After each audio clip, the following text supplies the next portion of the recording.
Hello students, I am Pushprata Miss. Welcome to my channel. I hope you all are safe at home. Stay home and stay safe.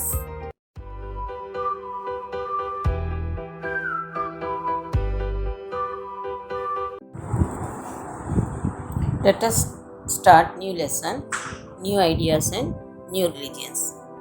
After the Vedic age, many thinkers and noblemen spread the ideas of love, kindness,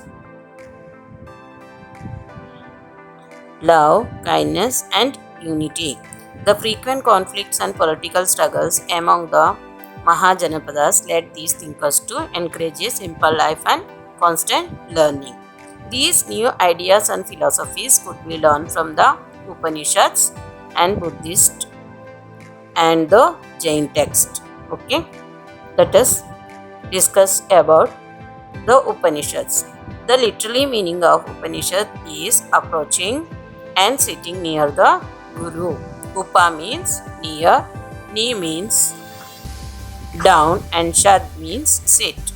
The Upanishads contains conversation between teachers and students. These books were part of the later Vedic text 1000 to 600 BCE and were written in Sanskrit language. The Upanishadic thinkers were mostly learned men philosophers and science. A few notable human scholars such as Gargi and Maitreyi also contributed to these texts. The ideas were mostly presented in the form of simple dialogue to make it easier to understand and appealing to common man. Some thinkers wanted to know more about life and death. Others wanted to know the reason for sacrifices. Some thinkers felt that the soul existed even after death. Okay, they called it the Atman, the individual soul, and Brahman, the universal soul. They believed that ultimately both the Atman and Brahman became one through death. Okay, some of the main Upanishads are Aitareya, Brihadaranyaka, Chandogya, Katha, Kena, Isa, Mundaka, Prasna, Mandukya, Taitriya, and Swatara.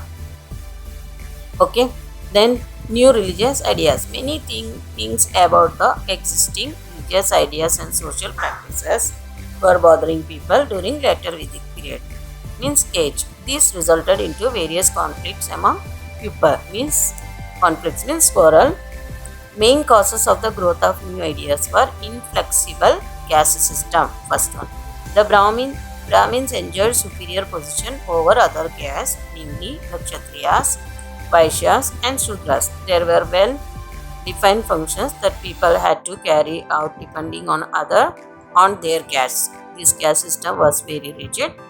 The Brahmins performed all rituals and sacrifices, and only they were allowed the knowledge of the Vedas or religious textbooks. The Kshatriyas were the warrior class and were next in ranking to the Brahmins. The Vaishyas were the merchants and trading class. The Shudras ranked the lowest in the caste system and were deemed fit for only mental jobs. They were not allowed inside the temple premises and not allowed to participate in anything to do with religion, customs or culture. The rigid caste system led to large-scale discontentment in the society. People wanted better treatment and more freedom to choose their lifestyle, occupation, etc. Okay. Next is orthodox rituals. Many religious practices gradually became very complex and expensive, thereby losing their appeal among the masses. Sacrificial rituals demanded slaughter of animals, means killing cruelly of animals, but the society turned more agrarian, means agricultural based. This was unacceptable to the farmers, means farmers against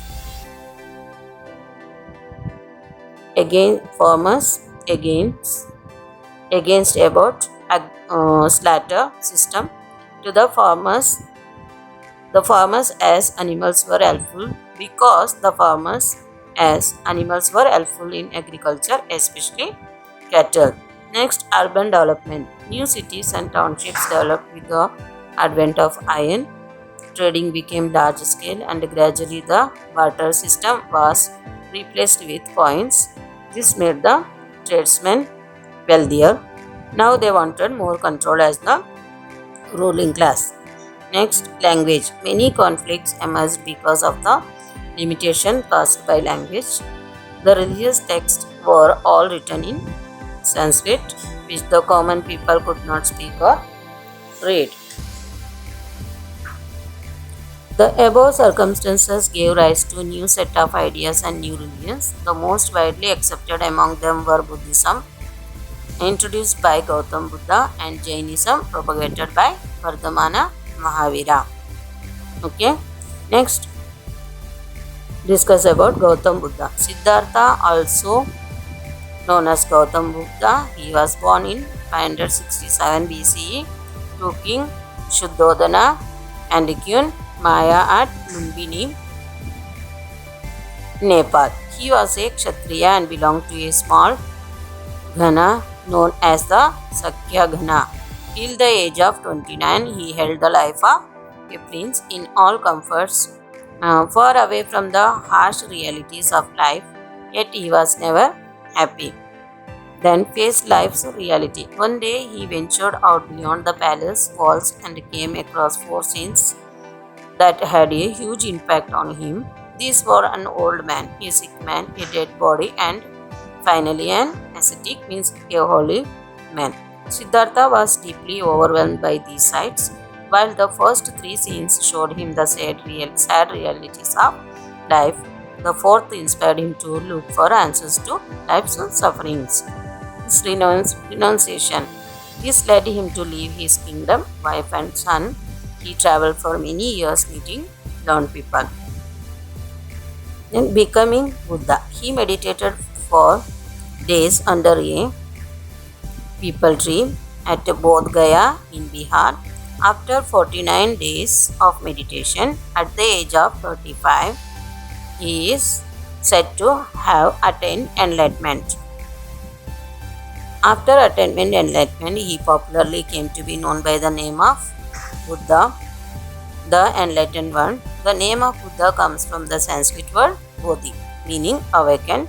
He gave his first sermon at Sarnath near Varanasi and called it Dharmachakra Pravartana, means wheel of Dharma. For the rest of his life, he traveled on foot, went from place to place and preached till he passed away at the age of 80 at Kushinagar in present-day Uttar Pradesh. Okay. Next, discuss about Buddhism. The people who followed Buddha's teaching were called Buddhists. He believed in the middle path, according to which one should neither live in extreme luxury nor give up all his possessions. Okay, the main teachings of Buddha are contained in the four noble truths, that is, life is full of sufferings. The cause of human suffering is the result of one's desires and the quest for power. The suffering can be ended by overcoming desires. The way to end sufferings and desires is by following the Eightfold Path. The Eightfold Path are right views, right thoughts, right speech, right action, right livelihood, right effort, right mindfulness, and right meditation. Okay, whatever Buddha taught was in Pali, the language of the ordinary people. It was done intentionally so that everybody could understand his message. He preached non-violence and condemned animal sacrifice. He also believed that people are born equal and was opposed to the caste system. He held the opinion that humans' actions are karma determines their destiny. Next, spread of Buddhism. After the death of Buddha, his followers split into two sects, that is Hinayana and Mahayana Buddhist. While the former followed Buddha as a preacher, the latter worshipped him as a god. Buddhism spread from India to many countries such as Sri Lanka, Tibet, Myanmar, China, Japan, Indonesia, etc. Okay. Ashoka and Harshavardhana were two of the popular Indian kings who embraced Buddhism and worked to spread the teachings to the masses. Buddhist art, viharas. The viharas or monasteries are the residential buildings for the Buddhist monks. The earliest viharas were made of wood and then of brick.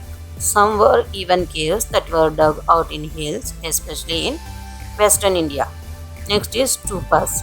The most well-known Buddhist architectural structures are stupas at Amaravati and Barhat, Bodh Gaya and Sanchi. Stupas are semi-spherical dome-like structures which contain the sacred remains of relics of Buddha or other monks. Next, chaityas. The Buddhists also built chaityas, which were large rectangular prayer halls lined with columns and had a semicircular roof. These can be seen at Sarnath, Ellora, Sanchi and other places.